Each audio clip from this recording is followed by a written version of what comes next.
Good morning, everybody. Thanks for having me. Senator Mesnard, I know it makes you feel good then when you get here. They say, JD, you look rough. How about you go second? So thanks for, congratulations on the new baby. Senator Bowie, thanks for being here. Senator Bowie is my senator, and I really appreciate his service at the state capitol.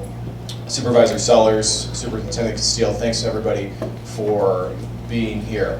All right, just a quick update. I'm going to give you a quick federal snapshot of some stuff that we care about. I'll do a real quick hit on the state. Then I'm going to talk about some stuff that might be on the 2020 ballot. I will concede right now, some of what I'm going to talk about might be premature. We'll see. So I'm going to do that. Then we'll let the real show get started with our senators. Okay, so you've all heard of USMCA. This is NAFTA 2.0. This is the trade agreement that ensures that stuff that comes into the country that we import from Mexico and Canada ensures that it comes in tariff and duty free. And tariffs are just a fancy word for taxes that you pay when something is imported. So if you're an automaker and you're importing a part, if it's got a tariff on it, that becomes more expensive, and then it gets passed on to the end user, the buyer of that car. But because of NAFTA, that stuff comes in tariff-free, trade tax-free. Keeps prices down, increases variety on store shelves and at the dealership. If you want to understand what free trade is in a snapshot, go to the grocery store in cold weather months. That's basically trade right there. Because you're growing fruits and vegetables in warm weather environments, you're importing them in here. So if you want fresh vegetables and fruits in Alberta in the dead of winter, it's because of trade. So that's what that is.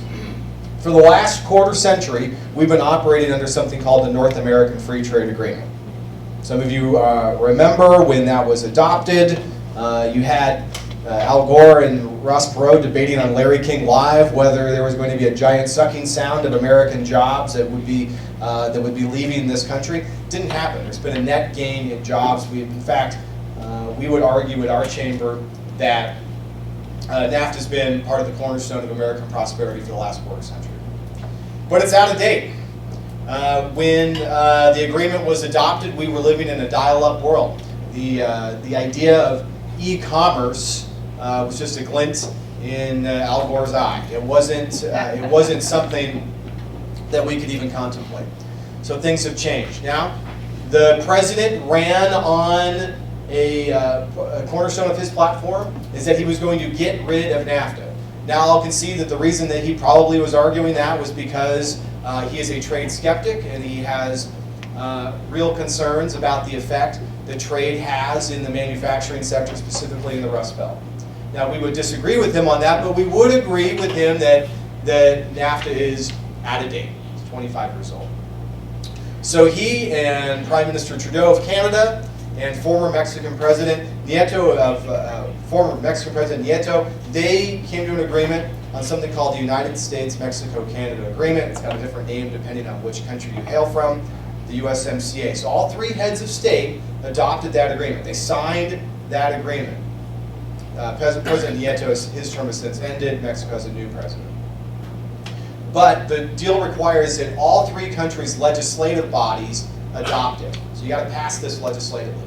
Mexico has already done that. Mexico's law says you only have to adopt this agreement at the Senate level. They've done that. It passed by a wide margin. I think it only had 4 votes in opposition. So tick that box. Mexico's done. Still to go, the U.S. and Canada. It's our belief that the U.S. needs to go next. If there were to be a vote held in Congress today, it would pass. The question is, what would the vote count be? And that's less certain. Speaker Pelosi had the ball's in her court because this implementation bill will begin in the House before it's sent to the Senate. The anticipation is that in the Senate you will have a wide bipartisan vote. Arizona's 2 senators, Senator McSally and Senator Sinema, they're already on the record. They've said that they are going to vote to adopt this. Less certain in the House. Again, I would argue that if the Speaker were to bring this to the floor of the House, it would pass. But our former Speaker, J.D. Mesnard, can relate to this. You want to have a bipartisan vote here because she is a Democratic Speaker. She doesn't want to pass this thing with all Republican votes and just a handful of Democrats to get it across the finish line. one. She wants to have it as broad as possible. In her caucus, there are a few concerns about the agreement as to why there's some hesitation there. Concerns about costs on pharmaceuticals, labor concerns. Would enforcement actions truly be enforced? This is mostly thinking about Mexico. Is Mexico going to live up to its labor responsibilities, ensuring that workers have full organizing rights in Mexican factories?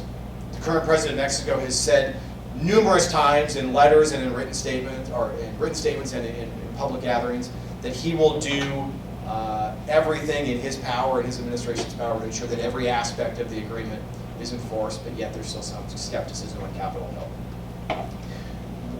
The business community, including our chamber, is very vocal in its desire to get this thing done in calendar 2019. Things are just getting more complicated as time goes on.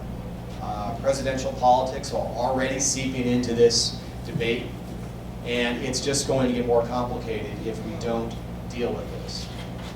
There are some tweaks to the agreement that perhaps could be made before Congress adopts it, but you don't want to go so far into the, you want to get out the erasers so far to the point where you have to throw this thing back into a three-country negotiation.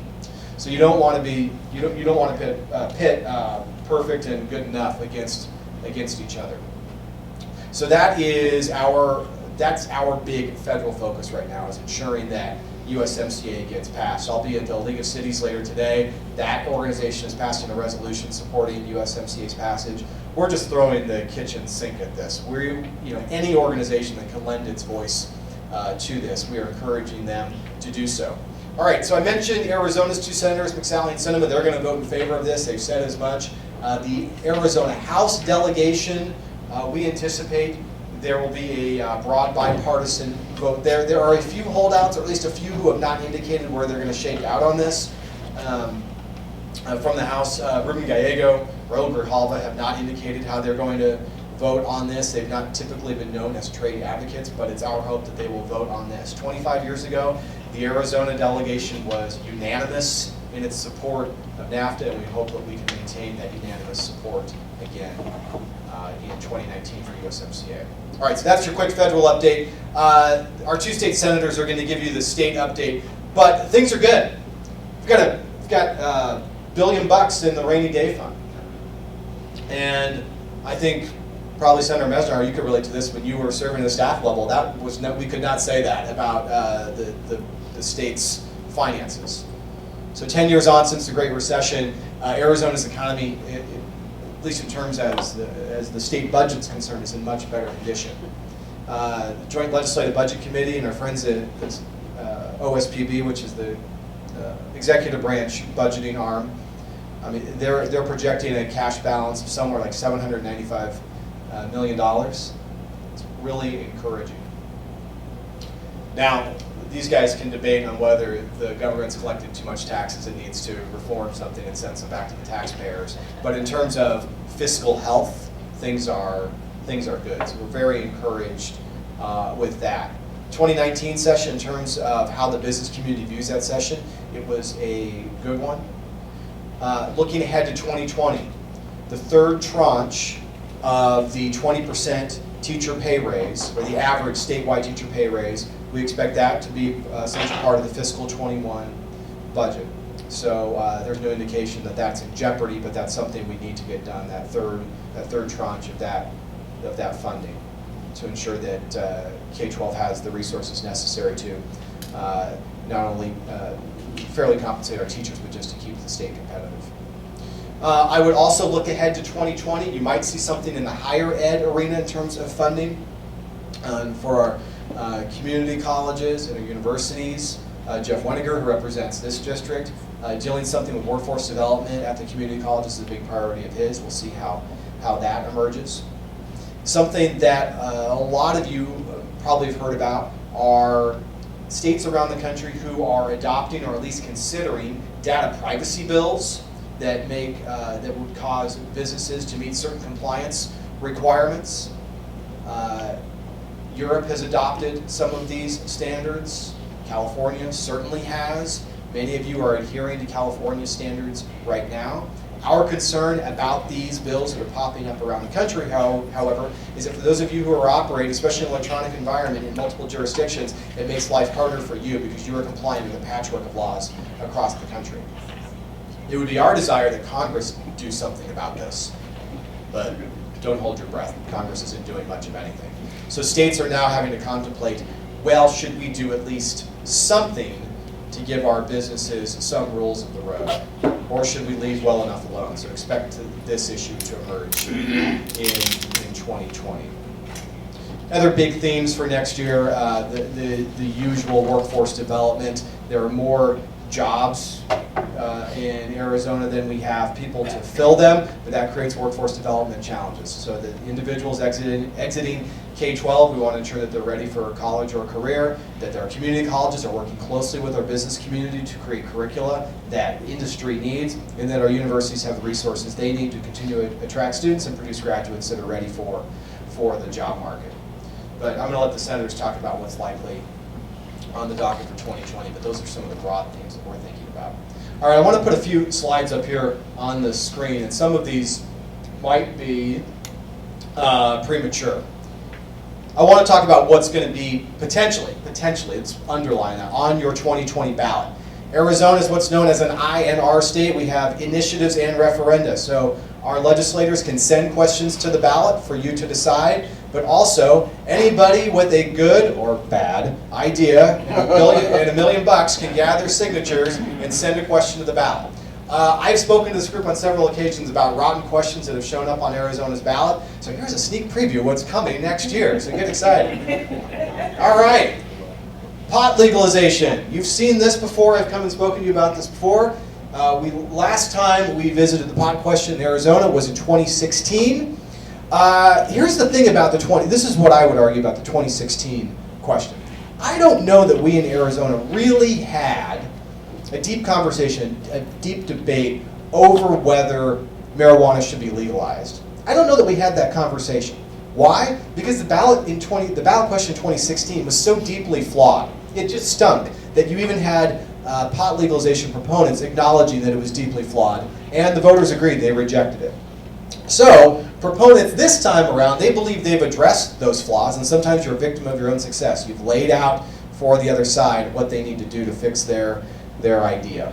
They claim now that there are new employer protections, that employers and property owners would have the right to forbid use at their workplace and on their property. Some of you might remember we flagged this a few years ago because, and Chandler knows this, a lot of federal contractors, if you are in the East Valley and you're building Apache helicopters at Boeing, you can't hold these federal contracts and have a workforce that could be using marijuana. There's this tension here between the employees saying, yeah, but it's legal, and the Fed saying, yeah, we don't care, because it's illegal at the federal level. So that tension still exists in the system, where this will not, that particular question will not be solved. However, this issue of giving employers more power to determine whether employees can use marijuana and ensuring a drug-free workplace, the proponents say that they have fixed that.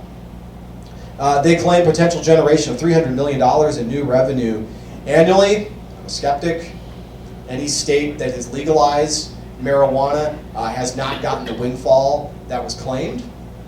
And there's all sorts of other issues, you already know them, all sorts of public health concerns, traffic safety concerns, a high comorbidity of pot legalization and traffic accidents, and a lot of emerging research about the effects of psychotropic drugs and whether, and what the public health implications of those are. We've got a long way to go on this. I'm just telling you that proponents of pot legalization, they are gathering signatures now. Of what I'm going to talk about today, of the likelihood for these to hit the ballot, this is probably most likely they've got money to do this, but who knows?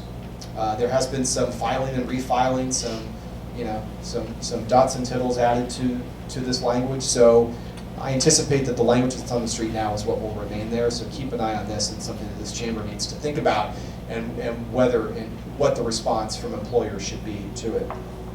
What else? Healthcare Rising Arizona. Watch out for this one, folks. This one is backed by the SEIU and United Healthcare Workers West. That's an organized labor group out of California.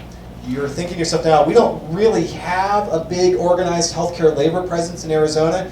We are just a proxy war for California right now. There's a big labor battle in California at hospitals that is going on right now.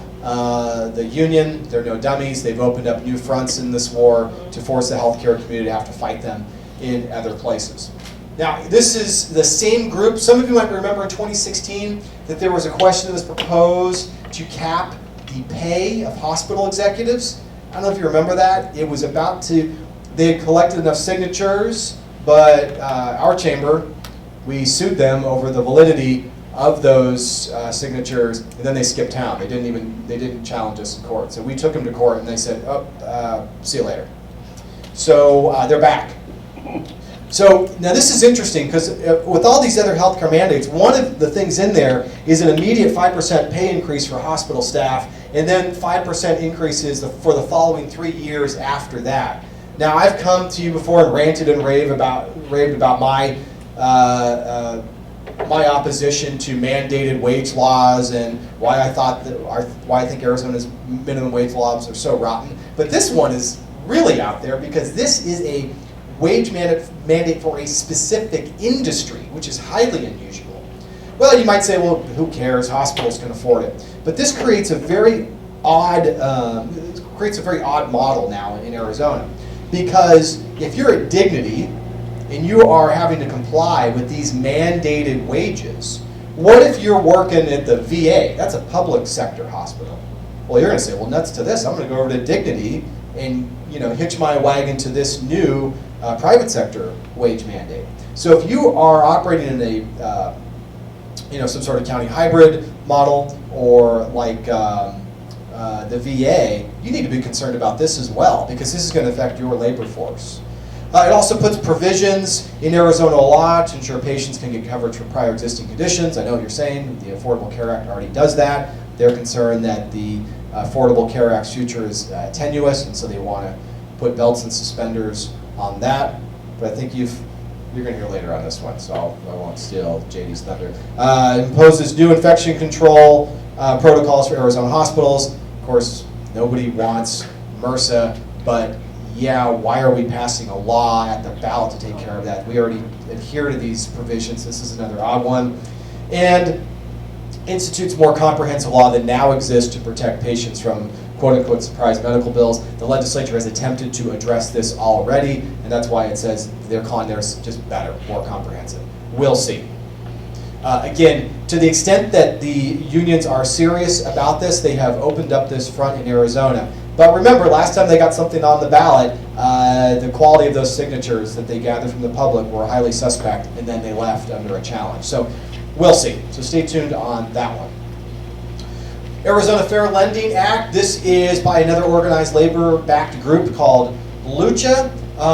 This goes after title loans, that car title lending. It would cap title loan interest rate at 36%. 36% is the rate in Arizona that other consumer loans have to adhere to. So this would attempt to put title loans under that. I don't know if this chamber particularly cares about that. I'll just leave you with this and thinking about this. Arizona voters have already decided that we have legislated out of business payday lending, and this sector sort of has filled that gap. Now Lucha wants to put a cap on title lending. If you're in the title lending business, the proponents of title lending have said that this sort of cap would do tremendous damage to their industry. Whether our chamber will take a position on this, I don't know. But we do defend the right to contract. And if you want to choose use a title loan, we would typically land on the side that would say that's your business. A lot of people find title lending unseemly. I get it. Should we be using the power of the vote, the ballot box, to essentially regulate them out of business? That's a bigger question. That's something for this chamber to contemplate.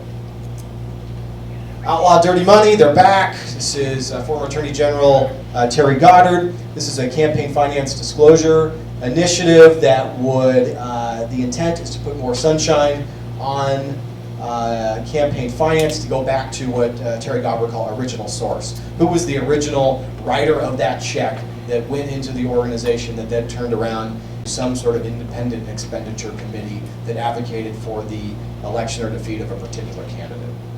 So that is coming. There was an attempt to get this on the ballot before. That was unsuccessful. They didn't get enough signatures in time. We'll see if this comes back. The Democracy and Accountability Act, this is the initiative about initiatives. The Arizona State Legislature over the last couple of legislative sessions has done a lot to tighten up the signature gathering process that we just talked about, the methods in which signature gatherers need to register with the state, those individuals who come from out of state especially, and gather signatures for pay. The legislature has put a lot more rigor around that process. And why? Why has it done so? Because passing something at the ballot box is a form of lawmaking. And it comes with extremely high stakes. Because in Arizona, under the Voter Protection Act, if you want to amend something that voters have adopted the ballot box, it is nearly impossible. Because you have to get a super duper majority of the legislature, and you have to further the intent of the original question. So how you alter something at the ballot, I don't know. It typically means you're going back to voters to have to change that. So a lot of that rigor that the legislature has established around the process, this would roll it back. So keep an eye on this one if it gets the signatures and heads to a ballot. Arizonans for Fair Elections, a lot of election stuff coming in 2020, or at least the proponents would like to. This would implement same-day automatic voter registration. It expands early voting and provides more time to fix mail-in ballot issues. So if you're tired of waiting for Arizona election results, tack another week on there. So who knows how long we're going to be doing that. Lowers contribution limits for privately funded candidates. Lowers them. So you can give up to $6,250 right now, something like that. I've never written a check that large for a candidate, so I don't know. But this would lower that back to $1,000. And why? Because we're trying to incent candidates to go to the public finance system. And under this, I've got the language with me, but I would encourage you all to go to the Secretary of State's website and look this up. It establishes a certificate program to designate small donor contributions to candidates. It's an interesting idea. It's really doubling down on the idea of publicly funded elections. These certificates are essentially vouchers or coupons that you in the public can cash in the form of a campaign contribution to a candidate that you like. Seattle City Council elections now have these things. This is an attempt to bring this to Arizona. So again, I'm giving you the equivalent of up to $150 in the form of a voucher, and you can cash it in to make a contribution. You can turn it into the candidate, and that would substitute a contribution. Interesting idea. We'll see if they get the signatures.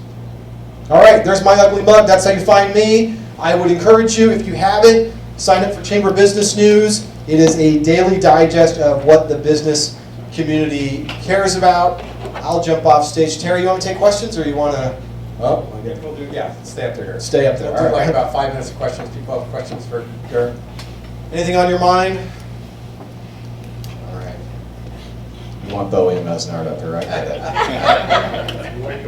right. Actually, and I just want to, I know that we work very closely with the Arizona Chamber, as well as, even though our members come up with our own policies, and for the most part we do align, but there are some times where we don't. But we also respect one another's positions on that. And I would say 99.9% of the time. And it's also what our members have to say, so. Yeah, Chandler Chamber, we love you guys. You have Not always on the education. You've got a great, it's a great, you guys have a great chamber. We love working with you, and it's, we can't overstate the importance of our metro chambers to send a message to lawmakers about what's on your mind, what you care about, and how we can make this city and region more competitive, so thank you. Well, in the Arizona Chamber, I really have a lot of respect for Glenn Hammer, CEO, as well as Garrick. And Garrick lives here in Chandler, so you gotta love it. So thank you so much for all you do. Everybody.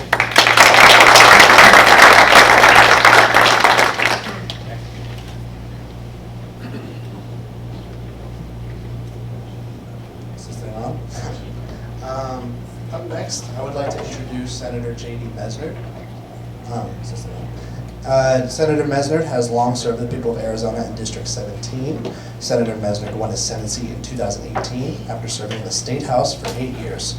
Prior to running for office, J.D. worked at the Arizona Senate, where he served as a policy advisor for 8 years on issues ranging from education, transportation, and retirement to family services and government administration. He holds 2 master's degrees, one in business and the other in public administration, and exemplifying his interest in both the public and private sectors. Among his accomplishments, Senator Mesnard has received the Open Government Leader of the Year Award, very nice, for legislation geared towards making government more transparent. Please help me welcome Senator Mesnard. Thank you for that introduction. So first I'm just going to say something about pot. So I guess the most redeeming aspect to this recreational marijuana proposal is that you could get, it won't be $300 million, but you get some additional money for presumably education. That's what everyone likes to focus on. I cannot get over the slogan, smoke pot for the kids. Seriously, when you think about that, why would we encourage? There's nothing good about it. We can argue about how bad it is, but there's nothing good about it. So the idea that we're going to encourage it because we need more money, we need to find a way to get resources without legalizing pot, in my humble opinion. That's my editorial on recreational pot. So I'll just give a little bit of a state update, and then I'm happy to take questions. Are Sean and I taking questions together or separately? Separately, okay. That's too bad, actually. I'm going to step out from it. So the state is in the best, I would say, position, certainly fiscal position, but I would say best position overall ever. We have the highest budget we've ever had, somewhere around $11 billion. We finally got back to the number we were at before the Great Recession. What that also means is once we pass next year's budget, really what's already been budgeted for, what Garrick mentioned, the 20 by 2020 plan, so it's already been budgeted for, and I'm sure we'll go beyond that because of the surplus we have, but we will be spending more per pupil K-12 education than ever, adjusted for inflation. So you hear the 2008 dollar amount brought up a lot. People say we want to get back to the 2008 level. Obviously, we're beyond that. We will be at the 2008 level adjusted for inflation. Now, just to give you some appreciation for that context, 2008 was much higher than 2007 and much higher than the following year, 2009, because of the Great Recession. It was this sort of outlier year. We will be beyond that. We will be beyond that, though, with $1 billion in the rainy day fund, which was not the case in 2008 when we were last there, and with a $800 million projected surplus as well.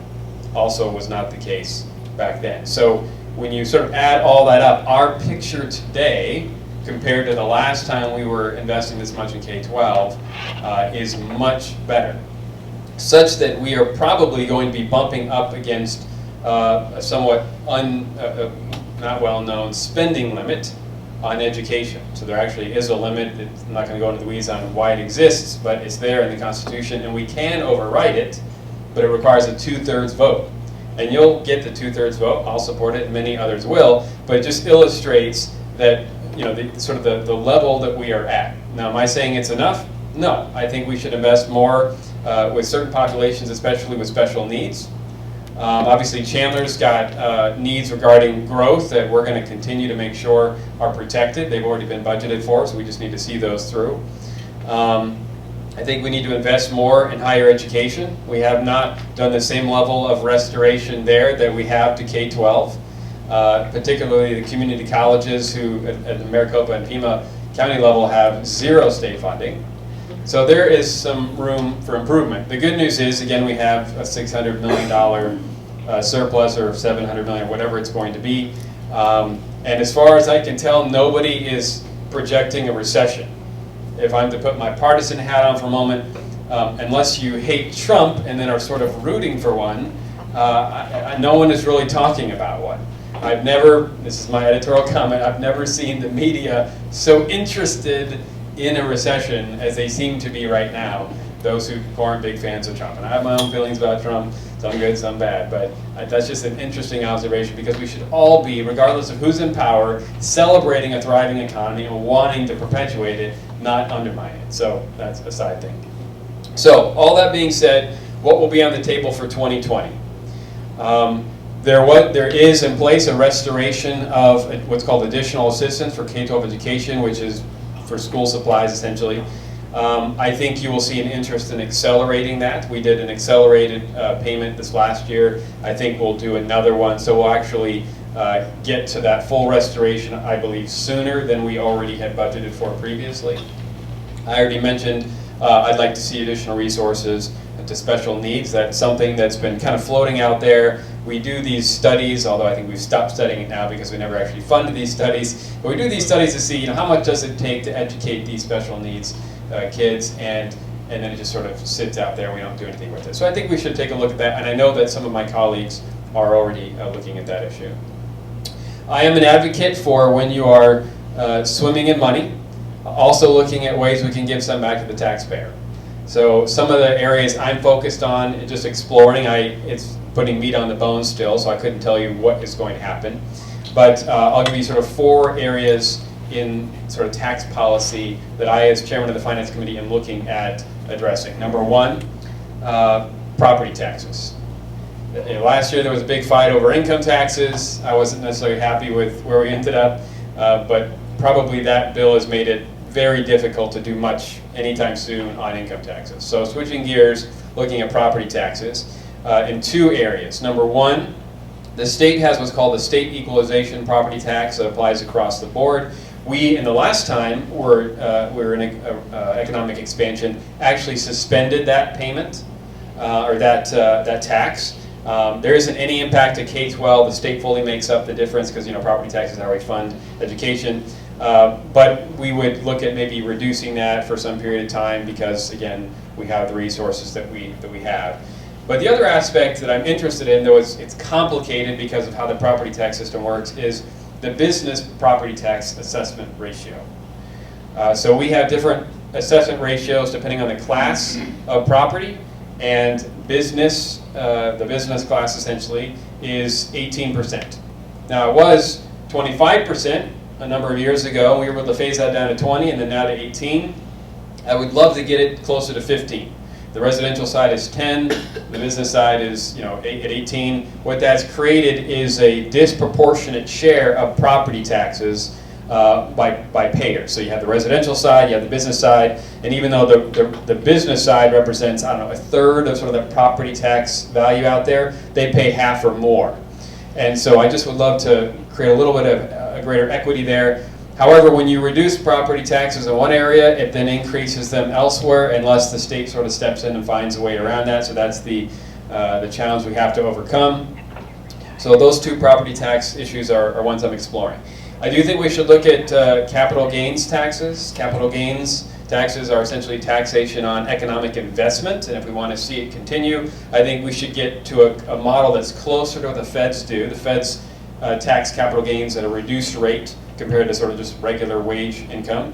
And so what we did, and I ran the bill through this several years ago, was establish a 25% subtraction essentially. So you get taxed on 75% instead of 100% of that amount. I'd love to get that closer to 50-50, which would be at least more reminiscent of how the feds do it.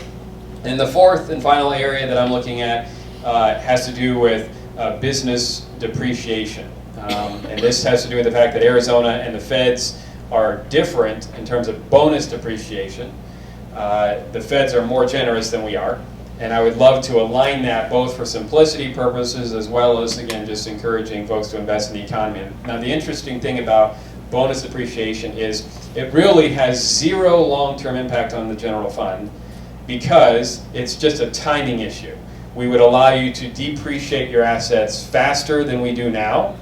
But in the grand scheme of things, it would be the same amount of depreciation, just accelerated. So those are 4 areas that I am going to look at. Another outside the budget issue, well, like sort of outside the budget, I guess, and Garrick alluded to this, has to do with Obamacare. Some of you may be aware of this, and many are not. The Supreme Court upheld Obamacare under a tax design that no longer exists. Okay, let me say that again. The Supreme Court of the United States upheld Obamacare, several years ago, 9 years ago or so, under a tax design connected to Obamacare that was repealed in 2017 with the tax overhaul. And so as a result of that, some have questioned whether it is now still constitutional. And a judge at the district level, federal judge, has said it is not.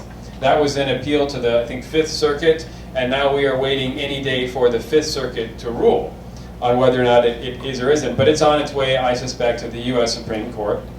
And if you look at sort of the bedrock arguments of the Supreme Court, which was, of course, a 5-4, so really look at Roberts' opinion on it, it really sort of held up on this taxation issue that no longer applies. So what does this all mean? If Obamacare is struck down, there are some provisions in it, namely the pre-existing condition, that many of us are interested in salvaging.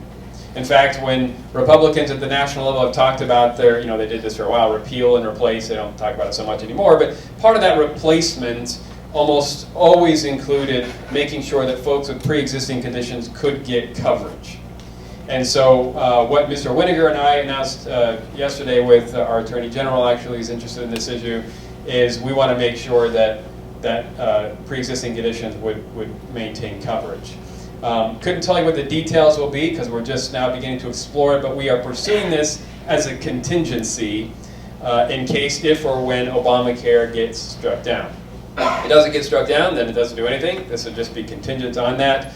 But it would essentially maintain that piece of the sort of healthcare law, the pre-existing condition, which if you talk to most people, it probably was the common denominator across the political spectrum.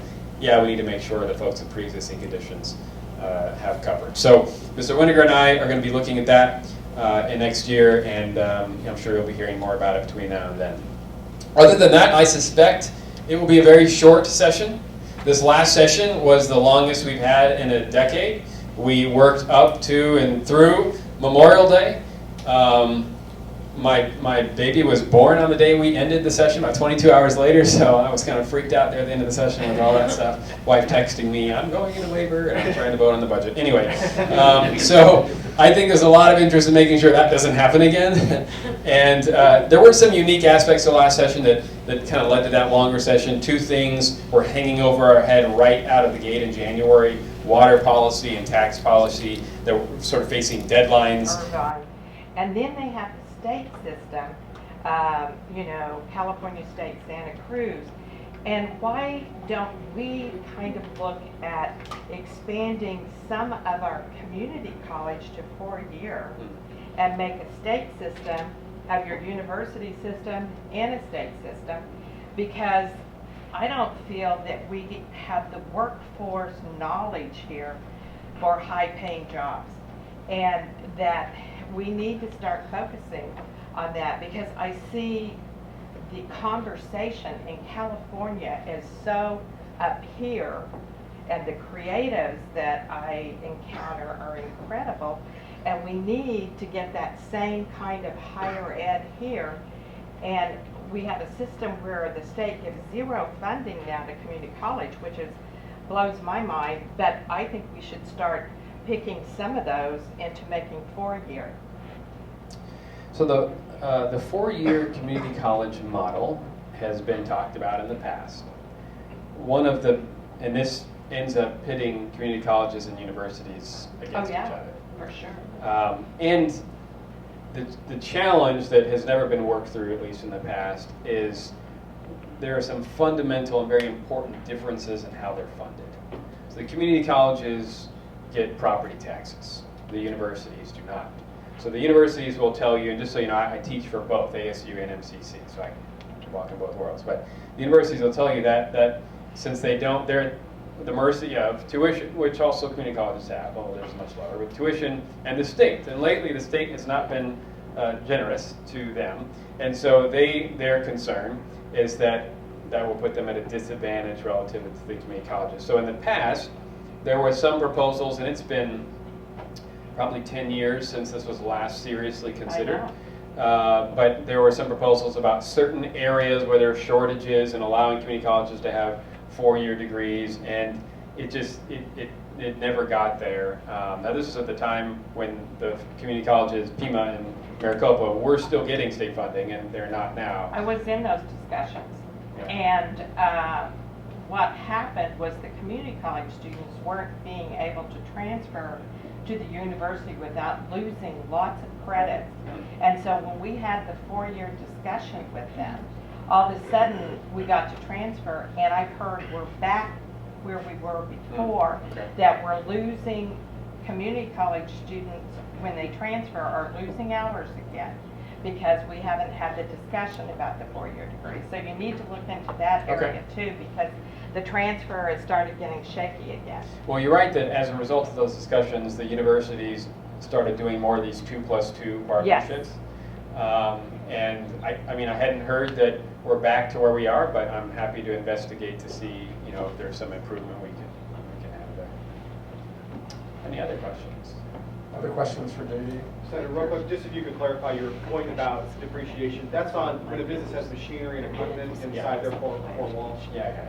Yeah. Although I also think sort of related to, I guess not related to that, but related to machinery is I'm going to introduce, as I have every 2 years for the last several cycles, a personal property tax ballot referral. Right now we have an exceedingly low exemption for businesses as it relates to their personal property tax, which is one of the worst taxes because it's like double or triple tax depending on how you're looking at it. You pay the sales tax and then you are paying a property tax the longer you hold this machinery. So it's like a $180,000 exemption. And so I had a proposal to increase it. There was a ballot measure several cycles ago that was not, in my view, designed well, written well, or campaigned well, and it failed. So I'd love another go at it. I know folks in business community have expressed interest. There's always been a reason in the past why we haven't let it, the legislature hasn't let it get to the ballot. We've stopped our own referral in its tracks because of threats out there we want to focus against. And I mean, there are plenty of them again this year. I don't know if any year is going to be ideal for that. But that's something else I'm going to put out there on the table for businesses and others to consider. I think it makes sense, especially for our smaller businesses. Any other? I'd like to ask a question about pot. I know very little about pot. Just I mean, never smoked it, never inhaled. Never inhaled. Okay, so we butt up against Mexico, and California does also. So Colorado and all those other states I'm not concerned about. But my concern is the cartel. Has California, since they have legalized it, seen an increase in the cartel penetrating the state that we might also see? That's a good question that I'm not going to BS you. I don't know the answer to. It's still relatively new in California. Colorado came along sooner in Washington, I think. They were kind of the first couple of states. I'm not aware of, we hear mostly, well, did the revenue come in, you know, or not? Has it impacted kids? And even then, you know, it's been a few years, but it's going to take a while to really see the impact. As far as the cartel specifically, truly, I don't know the answer. I'll have to look into that, yeah. JD, I have a real quick question for you, and then we're going to move on. The $700 million roughly, how much of that's ongoing money and how much of it's one-time? I think it's about 25% that's ongoing. So like the 150 million-ish number is what I think is ongoing. And then the rest is one time. And you know, some of what's mixed into that, in addition to our economic recovery, is some of the tax policies that we passed previously. So in the interest of time, I'll just stick to two major changes last year. One is online collection of retail sales. That's a new thing. We're only just beginning to realize that because it really didn't go into effect until fairly recently. But there are some questions about whether or not we underestimated the collection. So you might see the surplus number go higher. I don't see anyone who thinks we overestimated. We probably underestimated, so that surplus could go higher because we're going to be taxing online retail more. And then same thing, estimates related to when the state conformed to federal taxation law, whether or not we underestimated. Again, I don't think too many people think we overestimated, but if we underestimated, it could be to the tune of $100 million. So you could see those numbers actually tick up. But right now, I think about 25%-ish is presumed to be ongoing. The rest will be one time. You'll see the one time aimed at additional payments towards additional assistance. Could that be one time? Debt reduction, K-12 rollover payoffs, all that's one time. And then you'll see interest in ongoing spending, again in K-12, and I think in the form of tax relief as well. I just think everybody needs to know what the difference. When you hear that $700 million number, it sounds really great. In the city, we learned that, and a lot of cities didn't learn before the recession, is that ongoing means it'll continue. One time is like you sell a house, if that house gets sold one time. So it's really important if you understand that. Yeah, absolutely. It's not $700 million necessarily. There's a chunk of one-time money that can be used. So, Yeah, you don't want to spend ongoing or even cut taxes in an ongoing way when you're using one-time revenue as the basis for covering it. Good. Okay. Thank you very much for your time, everybody. All right, good morning, everyone. I have the pleasure of introducing our last speaker. Senator Sean Bowie represents Legislative District 18, currently serving in his second term after winning his first in November 2016. Senator Bowie has fought for good, sensible public policy at all levels of government, from local level to Capitol Hill. He has worked with stakeholders and elected officials on a range of projects, including education reform, expanding access to health care, and protecting Social Security. He serves on the Senate Appropriations, Finance, and Commerce committees. In addition to these committees, he is intently focused on restoring education investment to our K-12 schools and higher educational institutions. Please help me welcome Senator Bowie.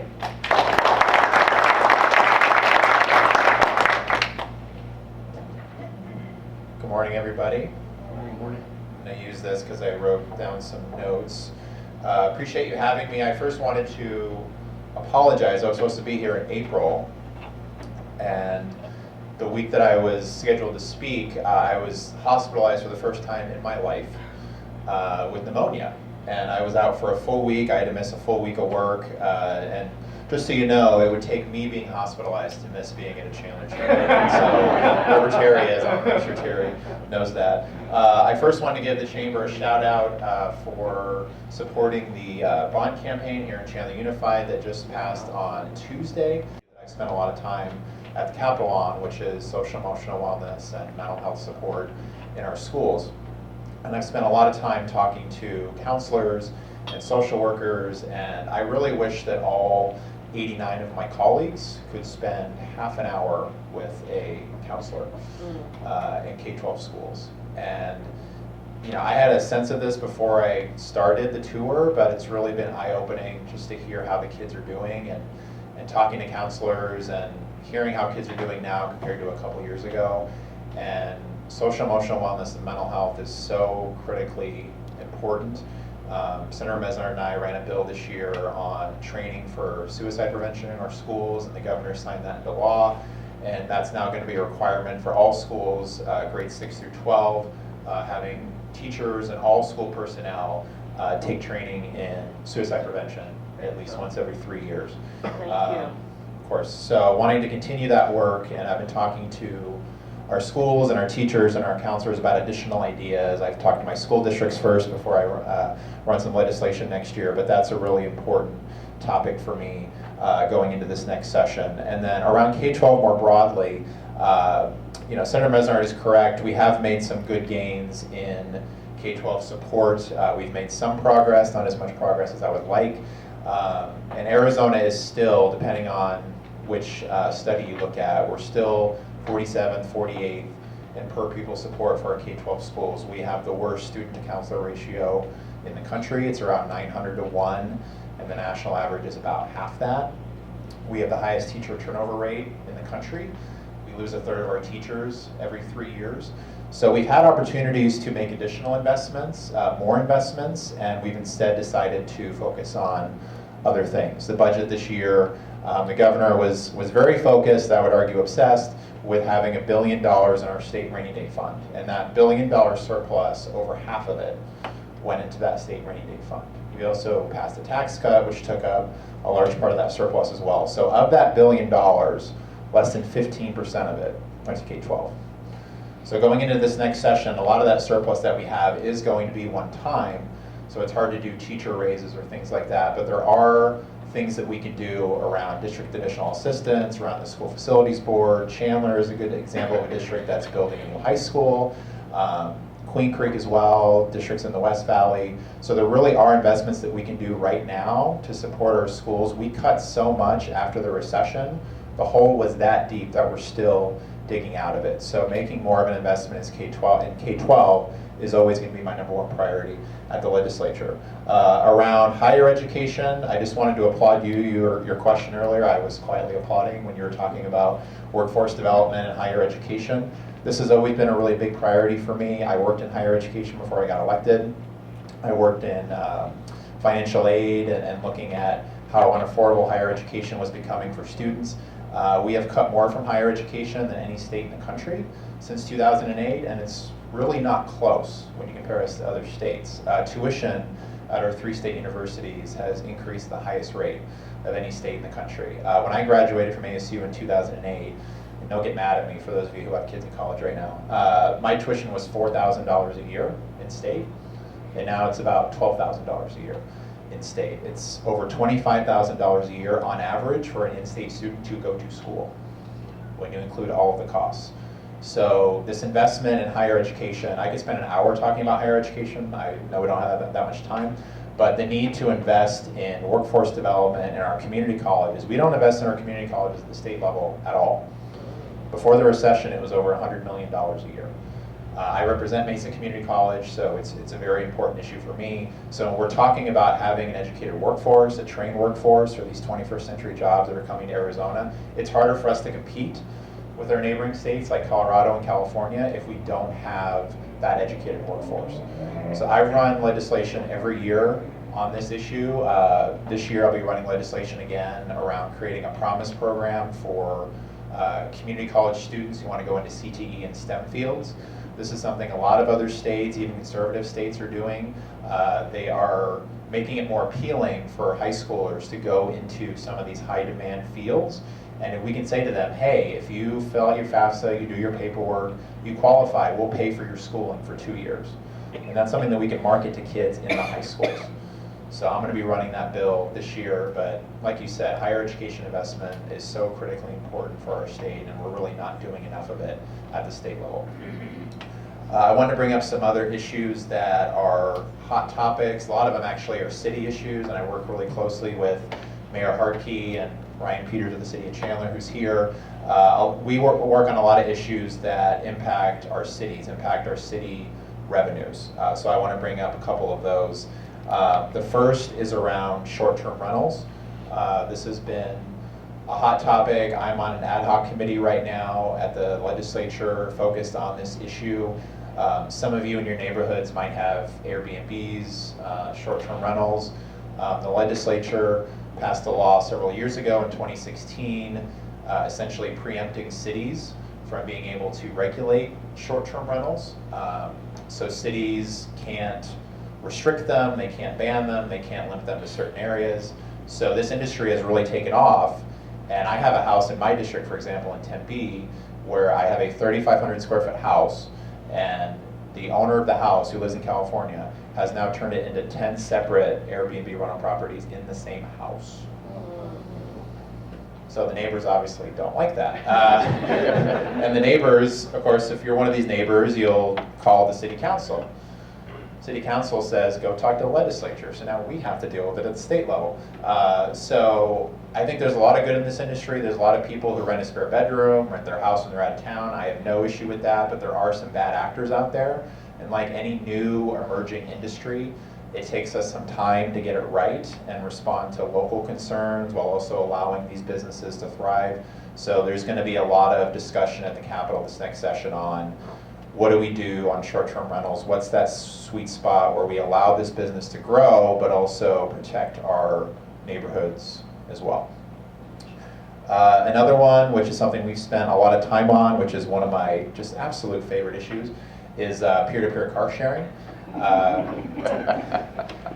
That's a very inside joke. Yeah. So those of you who haven't heard of this, Turo is probably the most well-known company. So let's say you have a car that you don't use, you can rent it out on this app, on one of these apps, and rent it out for a day or 2 days, or you're going out of town and you want to rent out your car. So it is a rental car transaction, I would argue. But because it is one of those new emerging industries, there's not a lot of regulation around how those transactions are treated. So you have folks who are renting out fleets of cars, and the problem is companies like Enterprise or Avis, when you rent a car from one of those companies, you might notice a lot of taxes and fees on there. There's a spring training fee along with sales taxes. When you rent on Turo, you don't pay any of those taxes. So it could be, you know, $20, $30 cheaper a day to rent one of these vehicles. So the big fight this last session, and I spent more time on this issue than any other issue this year, was how do we treat this new industry? So I think we're close. I think there's a broad agreement that there needs to be a level playing field, and in my opinion, if you're a consumer renting a car, I think it's unfair for either side to have that big of an advantage in terms of price. It should be a relatively level playing field. So that's an issue that we'll be dealing with a lot. Another one is vaping. You guys have heard about vaping, right? That's another thing I talk about at my schools. I ask the principals, you know, is vaping a problem? And I've heard it as young as 5th grade, it's a problem. We tried to tackle this last session. We passed the bill out of the Senate unanimously twice to more strongly regulate vaping and essentially treat it like tobacco and cigarettes, because now you can purchase vaping products online. So you can be a high schooler and borrow your parents' credit card. I don't even think you need a driver's license. And you can just buy these things online, and your parents don't even know about it. So you can't do that with cigarettes. So that's something we would like to address. And now that we've heard all this talk in the news about people getting sick and people dying, it's obviously a public health concern and a public health crisis. So going into this session, we want to treat vaping like tobacco and potentially raise the age to 21 to purchase them. Looking at the advertising, if you drive in downtown Phoenix, you'll see a lot of billboards for vaping products. That's something we want to look at. And we also want to look at the flavored e-cigarettes. You can still buy them in flavors like mango and cotton candy and mint and all these things, and it sounds super appealing and far safer than cigarettes. So the FDA has talked about doing that at the national level. If for some reason they don't ban the flavored e-cigarettes, that's something we can do at the state level. Michigan and a couple of other states have done that at the state level. Last thing I'll mention, since everyone's talking about marijuana, I'll just talk about that as well. I opposed the initiative in 2016 for a whole host of reasons, and I have legitimate public policy concerns about legalizing marijuana. I mean, it's still against the law federally. So you have this patchwork of laws where some states have legalized it, others haven't, and depending on the administration at the national level and who the Attorney General is, technically they can just say, well, these state laws are null and void because it's illegal at the federal level, so we're going to shut all of this down. I also have concerns about marijuana use and how it impacts teenagers and their brain development, and we just don't have enough research yet. And part of that is because the FDA can't do research on it because of how the drug is classified. So I have a lot of legitimate concerns about legalizing marijuana. Now, the way the state is shifting, I think it might pass regardless of how it's written, just if you look at polling and what voters think, but I think there needs to be a lot of scrutiny of that initiative, and you know, if it does pass, there's been some talk about, well, why don't we just do it at the legislature? Why doesn't the legislature try to do an end around the initiative and handle this legislatively? I don't see us doing that. I think there's enough folks on both sides who are opposed to that for different reasons. I can't see us doing anything legislatively, so it'll probably end up being on the ballot, like Garrick said, and then I'm pretty concerned about the initiative overall, so I'll likely be opposing that. I think I covered everything. Yeah, so with that, I'll take any questions. Questions for Sean? Yeah. Oh, I'm sorry. We're concerned about the suicide rate going up so high that it's number one for kids 11 through 15 or something. But between 16 and 19, the number one cause is car crashes. But they took driver's ed out of most of the high schools. Is there any talk of putting funding back in high schools to put driver's education back in? Did we used to fund that at the state level too? I wouldn't have funded it specific. Yeah. I mean, I would obviously support having driver's ed in the high schools. I'm not up to speed on what we used to do at the state level and how it's funded. The school districts generally don't like mandates over curriculums and things like that. But I would certainly encourage it in the high schools. But as far as if we're talking about legislation or changes to policy, I would need to be better versed on that before I comment on it. Other questions for Sean? Sean, I do have a question. We talk a lot about workforce housing, another issue, but workforce development.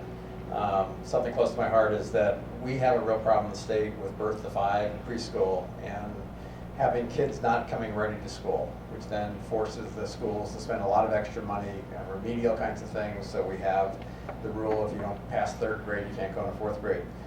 What do you see the legislature trying to help, whether it's all-day kindergarten, the whole birth to 5, more preschool, those kinds of things? I don't see us doing much on that, unfortunately. It just comes down to being a funding issue. We did fund all-day kindergarten before 2008, before the recession.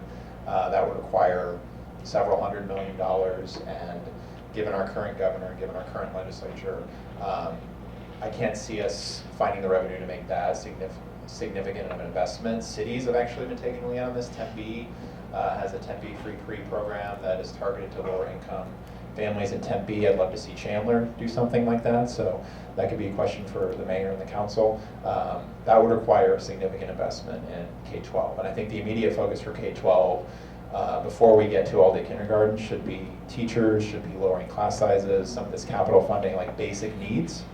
And then once those basic needs are met, we can have a longer conversation about, do we want to do all-day kindergarten, how are we going to fund it? There's a question. Senator Mesnard mentioned interest in more resources for special education. What are your thoughts on that, and what would that really look like, whether it's just more funding or a reevaluation of funding formula for special education? It's certainly something I would support. I think Senator Allen's talked about that, and she's going to be running legislation. It's something we used to fund, like most things, it's something we used to fund at a much higher rate than we do now. So yeah, I'd certainly be supportive of that, and I'm looking forward to seeing the details on the bill in January when it comes out. Any other questions for Sean? Just a comment to JD and Sean. We just appreciate how available you are, and you're both so responsive. We have your cell phone numbers, and you come quite regularly. Appreciate the fact that you call us to assess the impact of legislation on Chandler school districts, your school districts in particular. The help with the construction of our new schools has been incredibly valuable, and the 20 by 20, we appreciate that certainly being honored and more to come. So, while I know you all don't always agree, but we value the fact that you disagree respectfully, and I think you're great role models for our young people. And I'm going to return the favor. Just to return the favor to Chandler Unified, I mean, Chandler Unified has done a lot of great work around social emotional wellness and mental health support, and anytime we're looking at legislation at the state level, it's usually things that Chandler Unified is already doing. I mean, the training for suicide prevention Chandler was already doing. We're looking at potentially mental health being in the school curriculums. I think Chandler's already doing that. So I just want to give the district a big shout out, and it's obviously been a real big issue here in the East Valley, a really critically important issue, and Chandler Unified's been one of the leading districts in the state on that. So thank you. Thank you. Charter school reform has been a hot topic in recent years. Throwing that in right at the very end. Do you think there's more that should be done when it comes to charter school funding or accountability and all that? Yes. So there was an effort this last session for charter school reform, which didn't really go far enough in my opinion. There were some good things in there, but for me, my concern was the larger CMO charter management organizations, not the mom and pop local charter schools. We have a lot of great charter schools here in the state and in my district. But whenever you hear these scandals that are coming out about charter schools, about embezzlement or fraud or misuse of tax dollars, that bill would not have prevented any of those scandals from happening. So for me, when you look at district schools or charter schools, they're receiving public taxpayer dollars. There should be a minimum level of accountability and oversight over where those dollars are being spent. District schools have to abide by a lot more on that note than charter schools do. So all I want is a level playing field. Competition is good, choice is good. I just want to make sure that everyone is going by the same rules and competing fairly. And I think the oversight around the financials is something that we need to do more on that to ensure a level playing field. Thanks, Sean. Thank you. Okay, next up, before I do the city update, Sean did mention the Chandler school bond did pass, and I have to laugh because the other night I was at a function and said to Terry Locke, oh, I hear it passed with 60%. He says 62%. So the Chamber supported that in a big way. The residents of Chandler believe in education, and I'm super glad that that got approved for you guys. So next up, city update. Mayor, would you like to go up next? And I'll be brief. I've got legal. It's that time of year. There's a whole lot going on in our community, and a lot of good things. This next week on Tuesday, I'll be in Sean's district at West Chandler doing my Mayor on the Move. I was over there the other day. I was telling JD this, and a fourth grader asked me on the playground, "How old are you?" And I mistakenly asked, "How old do you think I am?" So I'm learning. But he said, 97? I thought, well, maybe they just think I'm wiser than I am. But we're looking forward to that. I'm looking forward to continuing those. There's a lot of events going on in downtown Chandler. We have our Chuck Wagon Cook-Off, our 10th anniversary event coming on this weekend. We did have a council meeting last night and approved both something that the chamber had weighed in, which is manufacturing off of Queen Creek and west of McQueen, so Ferguson Plumbing, and we also approved, I think we were there kind of late, there was a small little 16 housing unit, 16 houses in a little neighborhood that in South Chandler, but we ended up approving that as well. Our firefighters also were able to secure a number of grants from a federal level thing that not only was seatbelts, which we'll be continuing every year, but a couple other preventative nature types of things. So it's a good time. Chandler seems to be doing well. Next week we'll have an awesome announcement to make, but I think overall things are going well. Next week we'll also be participating in ribbon cutting at Northrop Grumman out in off of Price Corridor. That'll be Tuesday or Wednesday. One of our new companies from California, Zobio, is having a ribbon cutting. These are both major employers, and again, we continue to be attractive.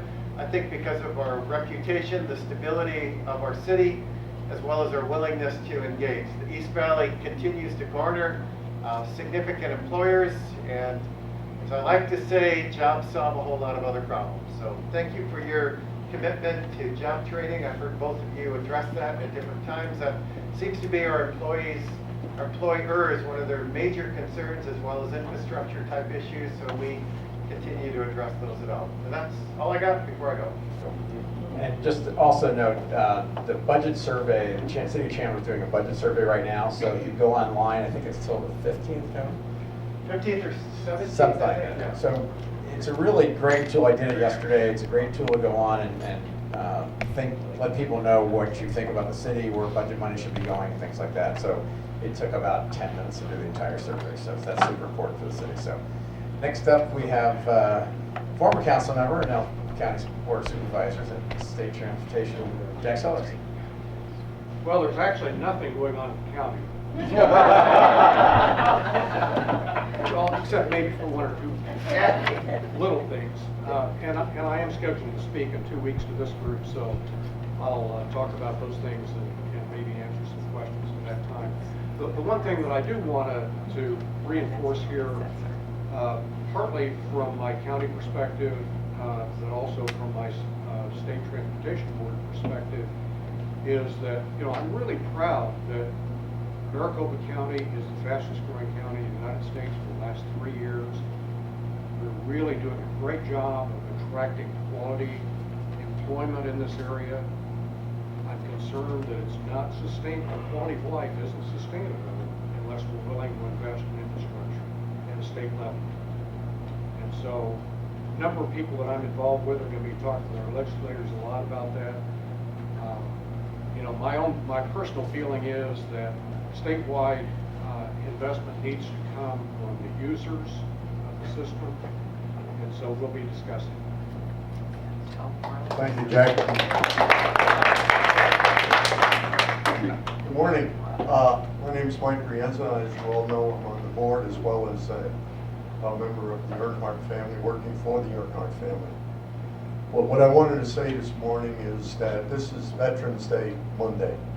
As a fellow vet, I just want you to reach out and tell the vet, whoever you meet, her or him, thank you for their service. So happy Veterans Day, and God bless everyone.